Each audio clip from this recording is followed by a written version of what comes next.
Културно-информативен центар Романса со своји представници зеде активно учество на манифестацијата за заборавени занаети без кои не можел да се замисли секојдневниот живот во минатото, која беше во организација на Националната установа Центар за култура Никола Јонков Вапцаров од Делчево.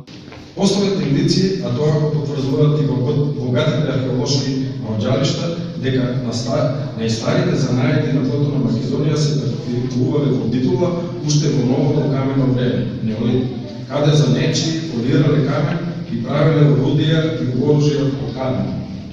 Старите занаети љубоморно се чуваат, традицијата наследена од давнина, од предците, денес од многу аспекти, видоизменета, но сепак со печатот на старото време и старите занаети.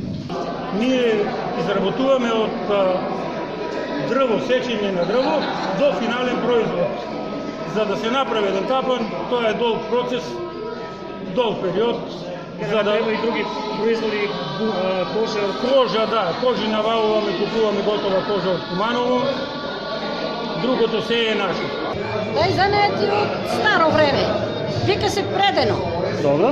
Предеме. По таа прежда, после ткаеме, черти, торби, чорапи плетеме, овој што го носиме, рачно изработено се. Ќе се представ со плетење на колони. Колоните се значи баш заштитен знак. Да. Колку време се тоа се занимават? Со тоа занимаваме давно. Што е потребно да се изработи еден добар колон? Па потребно е прво конекција, второ министр, обои, а на колано полико начинало и на низот и после се бака плет. За колку време се изработува еден колон?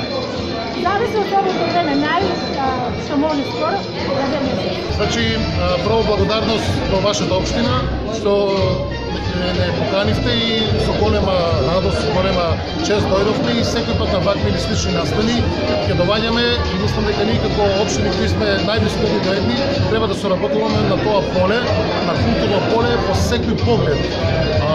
За прв пат, како што гледам, после 10 години сум изненаден позитивно. Делчевскиот центар за култура има амбиции овој настан да прерасне во традиција и регионален, за да може на младите да се презентира значењето на занаетот како неизоставен дел и во модерниот живот.